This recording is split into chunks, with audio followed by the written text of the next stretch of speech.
Chapter 7. Elysia stood on the cobblestones, looking at the smouldering ruins of what had once been her tavern.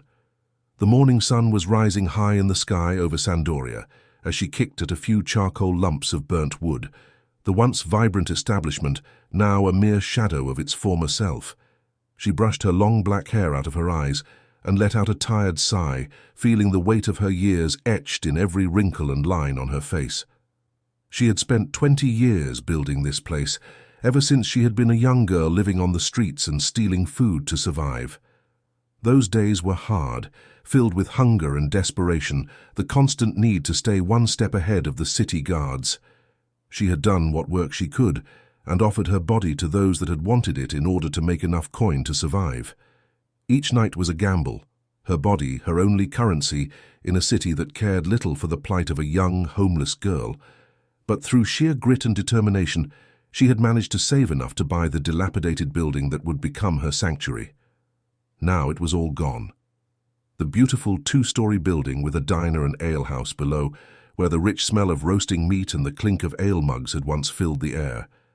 Upstairs, the rooms for travelers to rest or take their pleasure with the young women of the city had always been meticulously maintained, each room a small haven for those seeking respite from their journeys, all of it reduced to ash in a single night of chaos as the king's men had raided the city looking for people connected to the black market. Elysia had heard the commotion, the clatter of armored boots on cobblestone, the shouts and screams as people were dragged from their homes. She had barely escaped with her life. If not for Solomon, she would have died. She had no delusions about that. The master of spies' men had burst through the front, setting fire to everything in their path. She knelt down, picking up a charred piece of wood, her mind racing through memories of laughter and joy that had once filled this place. The regulars who came in every night sharing their stories and woes over a pint of ale. The travelers who passed through, leaving behind tales of far-off lands and adventures. The young women who worked for her, each with their own dreams and aspirations, now scattered to the winds like ashes. A tear slipped down her cheek as she stood up, the piece of wood still clutched in her hand. She had lost everything, but she was still standing. Her spirit was not yet broken. With a deep breath, she turned away from the ruins, a new resolve hardening within her. Sandoria might have taken everything from her, but it had also given her the strength to survive. She would rebuild no matter how long it took, and rise from these ashes stronger than before. Beside her stood her 12-year-old son. He was bald and bright-eyed, quick on his feet like a cat, and had sticky fingers that often found their way into the purses of the nobles that visited the tavern.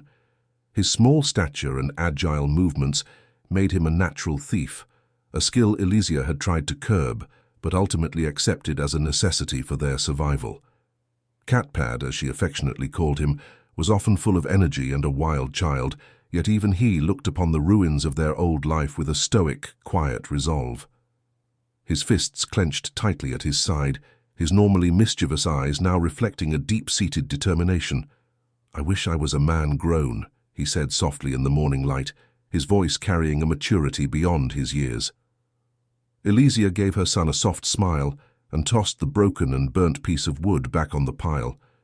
"Don't be so quick to grow up, my son. It is not as much fun as it looks." The boy took her dirty, ash-covered hand in his, wrapping his fist tightly around her long, slender fingers. His voice was still stern.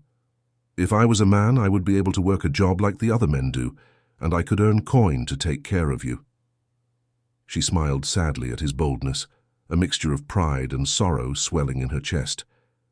Elysia knelt down to his level and kissed his bald head, feeling the warmth of his skin against her lips. "You are very young, my son," she said gently, her eyes meeting his with a mixture of love and determination. She stood back up and gave his hand a squeeze. "Besides, I don't need anyone to look after me."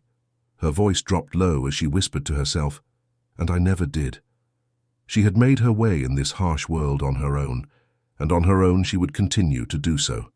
The memories of her struggle, the nights spent cold and hungry, the sacrifices she had made, all served as fuel for her unwavering resolve.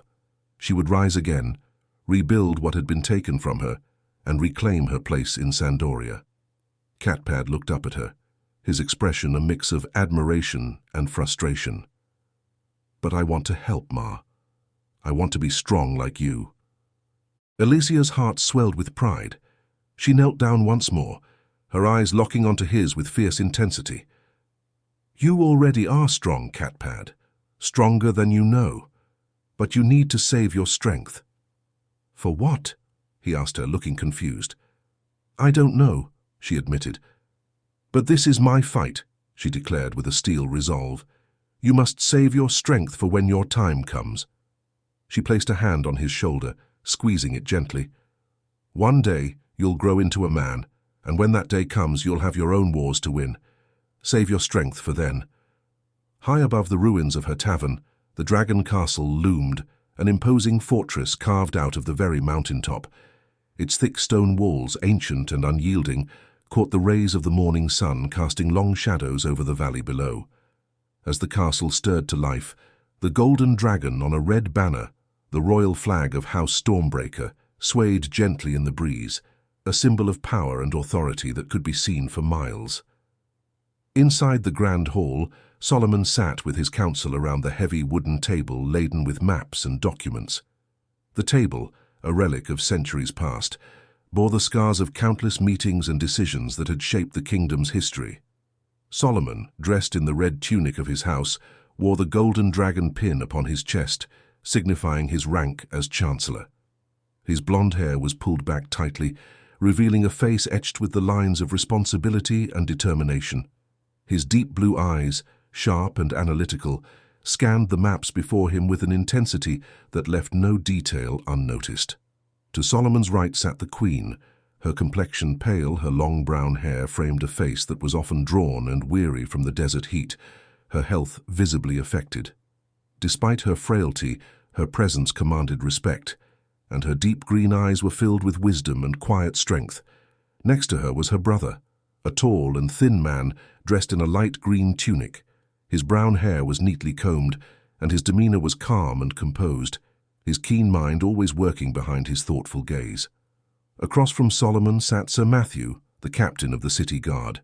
His thick black beard and stern expression gave him an air of authority and unyielding strength.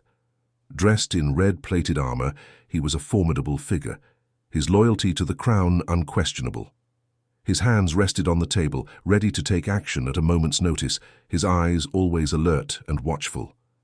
Solomon's gaze lingered on the maps, which detailed the latest reports of the kingdom's borders and the movements of their enemies. Ophelia dabbed at her forehead with a white cloth, her pale face, scanning the maps, spread out before her. Her eyes, though weary, were sharp and focused. "The harvest from the countryside should be arriving shortly," she said, her voice a soft yet steady presence in the room. "Perhaps as early as today or tomorrow." Solomon nodded, the news a small comfort amidst the chaos. The grain and vegetables from the countryside were much needed. Sandoria was built to house dragons. It had been established 300 years ago by their ancestor, Aiden. This mountainous terrain had become the heart of his kingdom, but it had never been particularly suitable for the average people who followed him here and learned to call this place home. They relied heavily on tribute and trade from the fertile lands beyond the city, lands that had sworn loyalty to their first king. He looked up from the maps, his gaze shifting to Sir Matthew. "How are the new recruits coming along?" he asked, a note of urgency in his voice. He had practiced with them as often as possible, sharpening his own skill in combat, but of late matters of state had taken up too much of his time. The knight, his thick black beard twitching as he frowned, shrugged. "Slow, my lord. It will take time to train the new men." His tone was gruff, the weight of his words heavy with the burden of reality. Matthew brushed his hand across a map on the table, the parchment crinkling under his calloused fingers.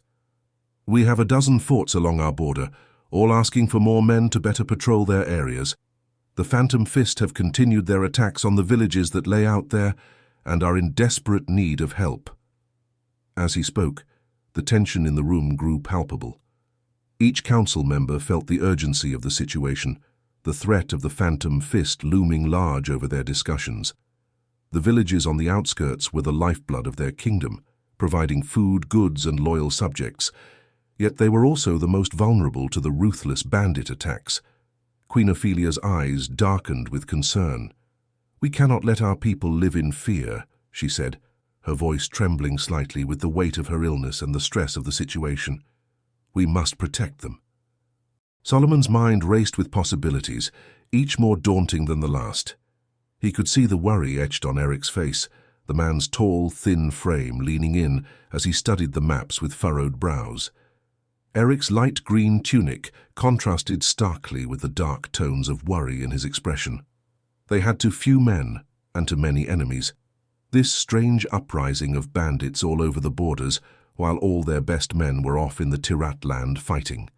His resources were stretched to damn thin, and he had no idea where to find fresh reserves.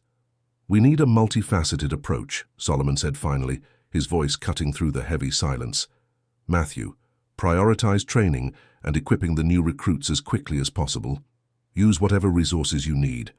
Eric, draft a plan for increased trade with our allies to fund these efforts. We may need to secure loans or additional tribute. Ophelia, oversee the distribution of the harvest when it arrives. Ensure that the food reaches not just the nobles, but also the lowest in this city. We must make sure our people are well fed." He gritted his teeth at the thought of it, wondering if such a thing would make Elysia happy. "The woman hates you," he reminded himself bitterly. "She is a common-born whore." But try as he might, he was unable to get the beauty of her faint smile and bold attitude out of his mind. He wanted her, yet he knew he could never have her. Matthew straightened, his hand resting on the hilt of his sword, his voice interrupting Solomon's thoughts. "I will see to it immediately, Chancellor, but we must act swiftly. The Phantom Fist will not wait for us to be ready." The man licked his dry lips. "Perhaps it would be best to ride out with what strength we currently have before any more towns or villages are burnt down." Solomon gave him a dismissive wave of his hand. "Do whatever you think best." Eric gave him a sly smile, his sharp eyes meeting Solomon's. "I will begin negotiations at once. We have some leverage with our allies. But Capria and the Stormlands are proud people. They already feel this war has taken too much from them." The young man leaned back in his chair. "It might help if we offer them something in return. Lands, lordship, maybe a marriage pact of some kind to strengthen their loyalty to the crown." Solomon shot the younger man a look. "It might help," Solomon said stiffly, "if you remind them that should this city fall, there will be nothing standing between King Duna's army and them." Eric nodded nervously, as all the air seemed to be sucked out of the room. Ophelia dabbed her forehead again, her delicate features reflecting the strain she was under. "I will do what I can with the grain and rations. The people need to see that we are still strong, still capable of protecting them." Solomon took a deep breath, distracted from the Queen's response, the thought of the woman in red playing across his mind, her large breasts and hips, her deep eyes and the scent of her raven-black hair.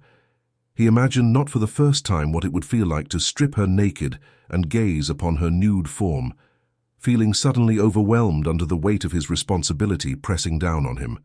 He dabbed at his forehead and tried to take a few deep breaths. The dragon castle, with its thick stone walls and ancient heritage, stood as a testament to their strength and resilience. But the true strength of their kingdom lay in the people who lived and toiled in the shadow of its grandeur. He needed to remember that if he was going to rule well in his brother's absence. He looked at his council members and cleared his throat. "Let us not forget," he said, his voice steady and resolute, "that we are descendants of dragons. Our ancestors built this kingdom with fire and determination. We will rise to this challenge, just as they did." The council members nodded, their resolve hardening. As they returned to their tasks, the golden dragon on the red banner outside continued to flutter in the morning breeze, a silent witness to the decisions that would shape the future of the kingdom. Solomon left the chamber to get some fresh air, the tension of the council meeting still heavy on his mind. The day was unusually hot with very little wind, the air thick and oppressive as the sun climbed higher in the sky. He walked the castle walls, seeking solace under the vast expanse of the clear blue sky. As he moved along the ancient stone pathway, his boots echoed softly against the weathered battlements. He paused at a vantage point, resting his hands on the cool stone and looking out over the city below. From this height, he could see all of Sandoria, spiraling down the mountainside like a colossal amphitheater. In the distance, the poor sections of the city were a patchwork of tents and low-quality stone huts. Smoke curled from makeshift chimneys, and children played in dusty streets, their laughter a faint sound carried up by the scant breeze. Despite the poverty, life thrived there, resilient and unyielding. Beyond the slums, the wealthier districts sprawled in grand display. Huge stone and marble mansions stood proudly, their polished facades gleaming in the sunlight. Gardens bloomed with vibrant flowers, and fountains gushed crystal-clear water, symbols of prosperity and privilege. Yet, despite the stark contrast between rich and poor, both lived under the same sky, bound by the same kingdom. He stood above them all, the rich and the poor, the closest thing to a god that man could ever hope to be.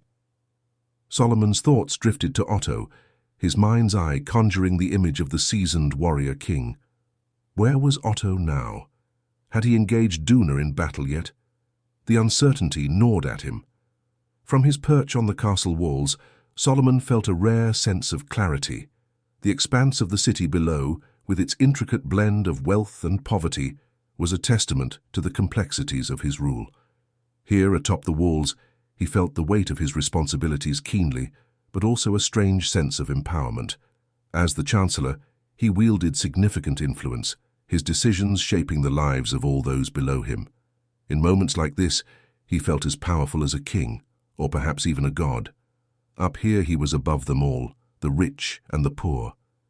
He watched as a sudden flock of birds took flight from the rooftops, their silhouettes darting against the azure sky. Flying high above him, the city's hustle and bustle continued unabated, oblivious to his contemplative gaze. Merchants haggled in the markets, artisans plied their trades, and guards patrolled the streets, maintaining order. Life in Sandoria was a constant, ever-moving tapestry of activity and purpose. The sun beat down relentlessly, and Solomon could feel the heat seeping through his tunic. Despite the discomfort, he welcomed the sensation, a reminder of his own vitality amidst the stone and mortar.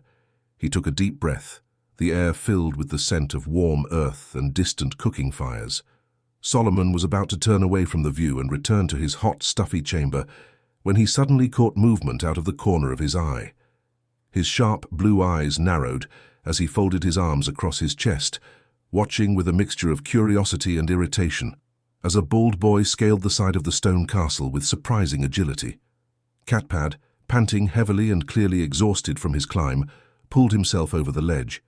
He paused for a moment, gasping for breath, and straightened himself to glance down the mountainside, taking in the daunting view of what he had just scaled. "Fuck me," he gasped breathlessly, a mix of awe and relief in his voice. Turning, Catpad bowed with a level of grace that belied his rough appearance. "My lord," he said respectfully. Solomon eyed the boy, his patience already wearing thin. "Just what do you think you are doing here?" he demanded, his tone edged with frustration. Catpad ran a hand over his bare head, his expression earnest. "Pardon, my lord, I seek an audience with you." "You could have used the castle gates like everyone else," Solomon growled, the rebuke sharp and clear. The boy shrugged nonchalantly, a hint of a smirk playing at the corners of his mouth. "Sorry, that way is blocked. A lot of angry people want to speak with you." "No doubt," Solomon grumbled under his breath, his irritation only deepening.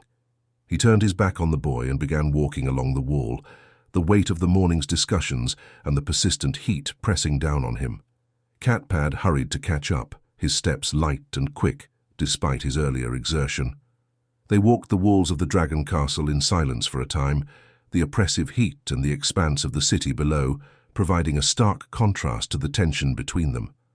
Solomon's thoughts churned as he walked, wondering what could have driven this boy to take such a risky and unconventional approach. The city below was a bustling tapestry of life, the rich and poor intermingling in the shadow of the castle. The sight of Catpad scaling the walls was a reminder of the desperation that pervaded their lives. Finally, Solomon broke the silence, his voice measured, but still carrying an undercurrent of impatience. "What is it you want, boy? Speak quickly." Catpad took a deep breath, steadying himself before he replied. "My lord, my mother, Elysia, her tavern was destroyed in the raid. We have nothing left, I thought if I could speak to you, maybe you could help us. I mean, help her, that is."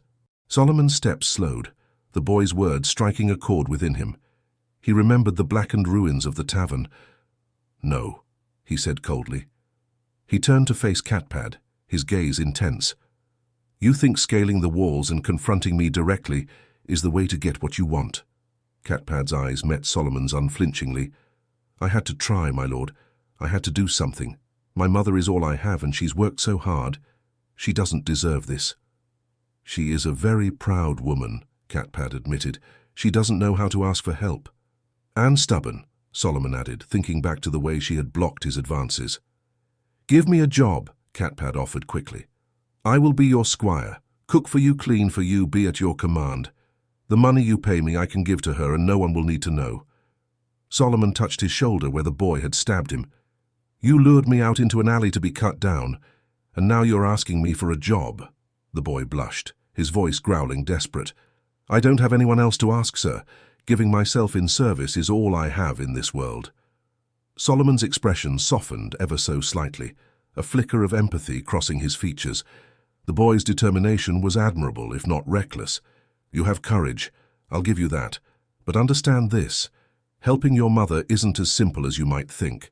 There are many who need aid, many who have suffered." Catpad nodded, his resolve unwavering. "I understand, my lord. But if there's anything you can do, anything at all, it would mean the world to us." Solomon sighed, the weight of the boy's plea adding to the burdens he already carried. He turned and continued walking, gesturing for Catpad to follow.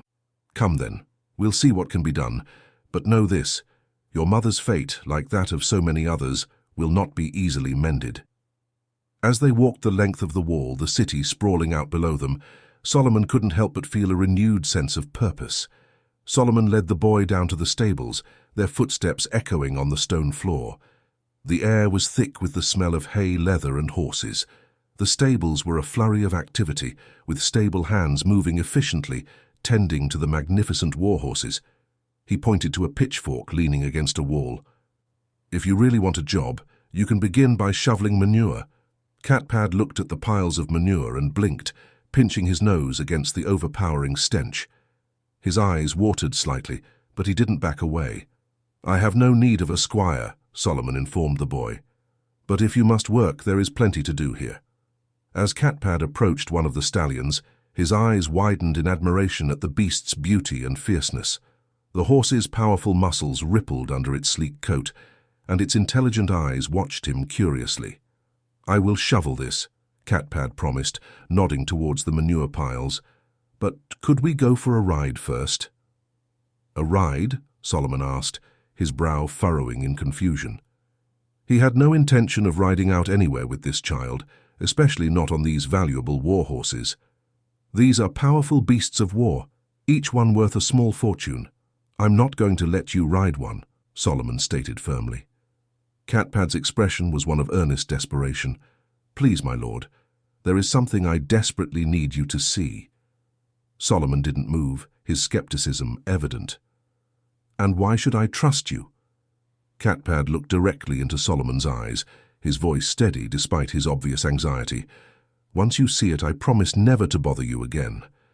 Just please trust me this once." Solomon frowned at the boy, weighing the sincerity in his eyes. There was something about Catpad's desperation that struck a chord in him, reminding him of his own struggles and the lengths he had gone to protect what he cared about. "Fine," Solomon muttered, finally relenting. "So be it. One quick ride." Solomon motioned for one of the stable hands to prepare two of the less temperamental horses. Moments later, two sturdy mounts were brought out, their saddles secured and reins handed to Solomon and Catpad. The boy's eyes lit up with excitement and gratitude, but he quickly masked it, trying to appear composed. As they mounted, Solomon couldn't help but notice the boy's ease and familiarity with the horse, despite his earlier hesitation. They rode out of the stables and through the castle gates, descending into the bustling city below. The heat of the day had not relented, and the streets were busy with the activity of daily life. They rode through the poorer sections first, where the tents and low-quality stone huts seemed even more pitiful from horseback. people looked up from their work, their faces a mixture of curiosity and hope as they recognized the Chancellor. Solomon looked out across the barren, sunburnt faces of those who lived in poverty, the villagers dressed in rags or sometimes nothing at all, doing their best to scrape out a living from the hard, unyielding earth. Their eyes followed him, filled with a mix of curiosity and resentment. He could feel the hatred radiating from their souls, a palpable force that made him uneasy. His thoughts turned to the many who had lost loved ones due to his decisions, and the guilt gnawed at him. The scar on his shoulder, a memento from when Catpad had tried to kill him, throbbed as a reminder of past betrayals. He watched the boy riding ahead with a strange ease, as if he had been doing it his whole life.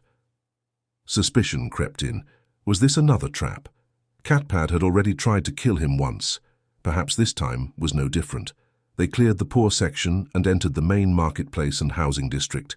The roads here were broader and more maintained, a stark contrast to the squalor they had just passed through.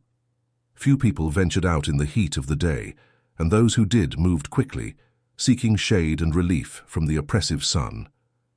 The marketplace, usually a bustling hub of activity, was nearly deserted.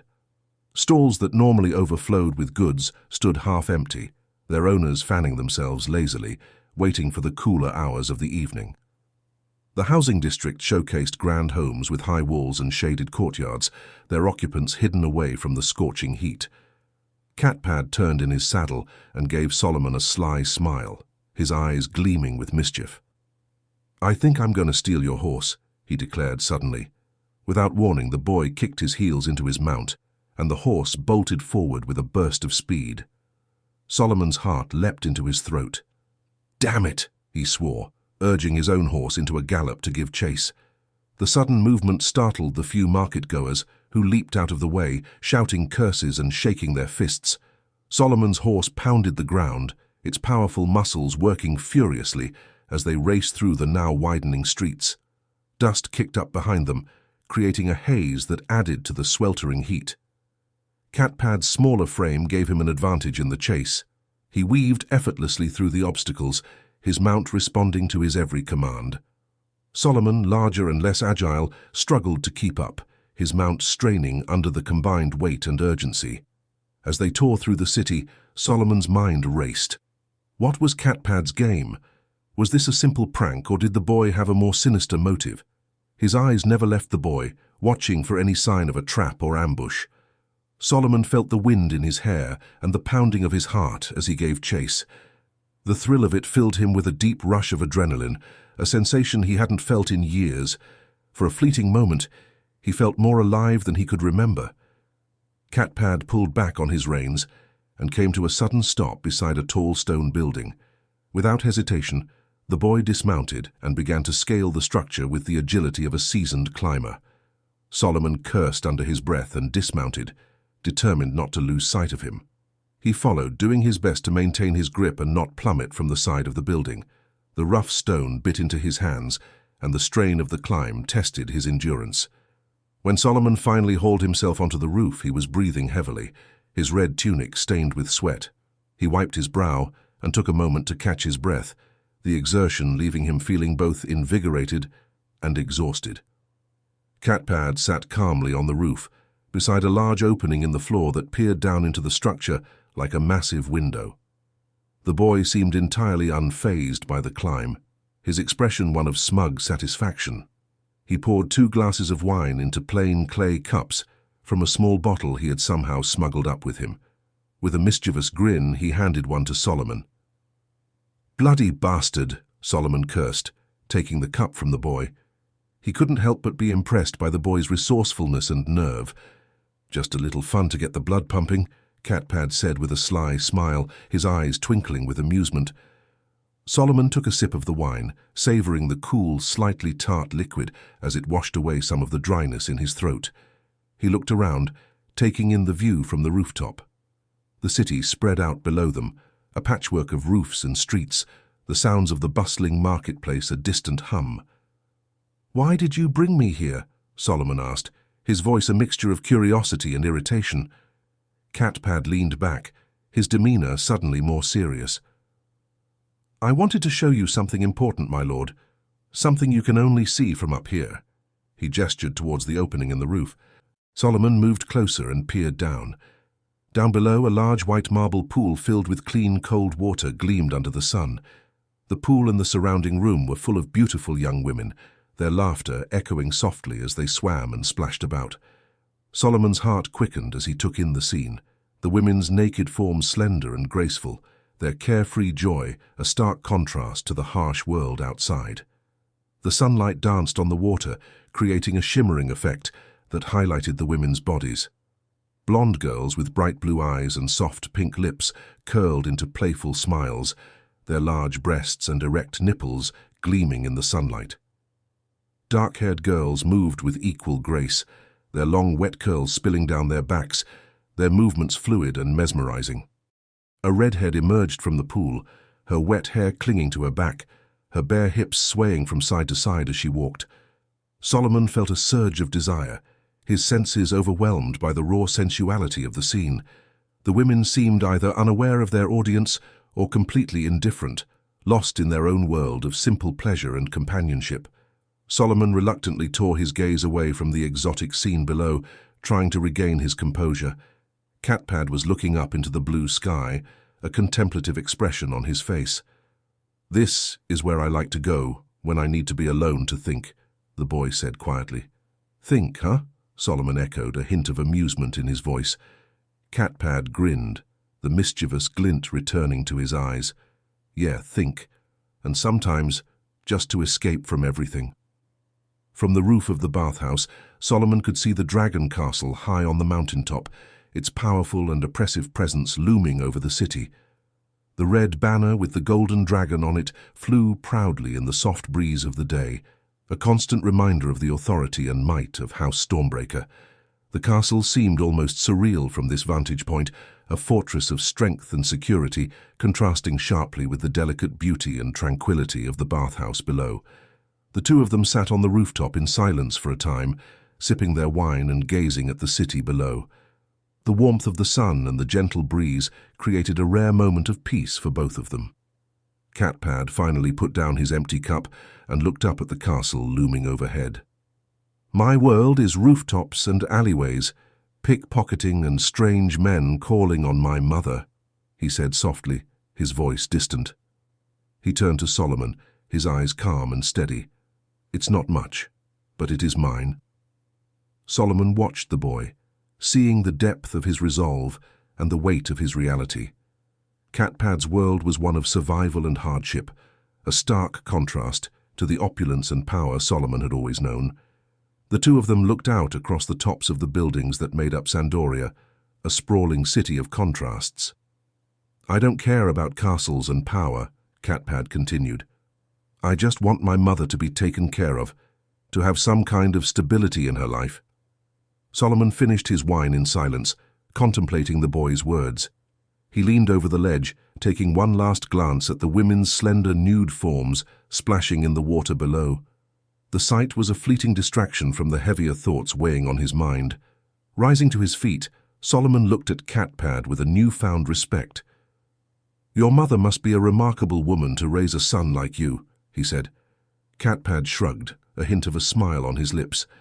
"She's the strongest person I know." From where he stood on the rooftop, Solomon could see a long line of wagons snaking across the dusty, barren, rocky landscape. His heart suddenly filled with joy. The supply wagons had finally arrived. He let out a tired sigh of relief as he watched them steadily approaching the city gates. Those wagons meant much-needed food and supplies from the neighboring kingdoms. They meant fresh grain, fruit and fish. They meant life. He smiled and took Catpad by the shoulder. "Do you see that?" he asked, his voice brimming with newfound hope. The boy nodded, his eyes wide with wonder. "That is the help we have been waiting for." Catpad's face lit up as he looked out at the wagons heavily laden with goods and supplies. The sun glinted off the metal rims of the wagon wheels, and the sound of the horses' hooves echoed faintly in the distance. The sight of the wagons, each one piled high with sacks and crates, was like a vision of salvation. Solomon could see the men driving the wagons, their faces weathered from the long journey but filled with determination. They were bringing with them the promise of sustenance and hope for Sandoria. The city, which had been teetering on the edge of despair, would soon be revitalized by the arrival of these supplies. The streets below began to buzz with activity as word of the approaching wagons spread. People emerged from their homes and shops, their faces lighting up with the same joy and relief that Solomon felt. Children ran through the streets, shouting excitedly to one another. Even the weary laborers paused in their work to watch the procession, a glimmer of hope returning to their eyes. As the wagons drew closer, Solomon and Catpad made their way down from the rooftop, joining the throngs of people gathering near the city gates. The atmosphere was electric with anticipation. Solomon could see the city guards moving to open the gates, their stern faces softening with the prospect of the much-needed supplies. As they watched the wagons slowly rumbling through the stone streets toward the grain towers and storage buildings, the air became alive with a strange hum. The bustling crowd, filled with joy and relief moments earlier, began to murmur in confusion. Solomon paused and turned to look up at the sky that had been bright blue earlier in the day. Now a dark rain cloud had gathered, casting a shadow across the city. Yet the strange buzzing sound continued, growing louder and more insistent. He squinted his eyes, fixated on how fast the cloud seemed to be moving, morphing and writhing in an unnatural way. "Oh, fuck," he gasped, his heart sinking with sudden terror and dread. The dark clouds seemed to be expanding, filling the whole sky and making the day as dark as night. Panic spread like wildfire among the citizens of Sandoria. Others began to glance up, their faces twisting in fear. Some screamed in terror, the joyful atmosphere turning to chaos in an instant. Solomon's mind raced, the words of the priests echoing in his ears. "Some say that you are cursed by the goddess." "Locusts!" someone in the crowd screamed, pointing at the sky. The realization hit Solomon like a physical blow. "No!"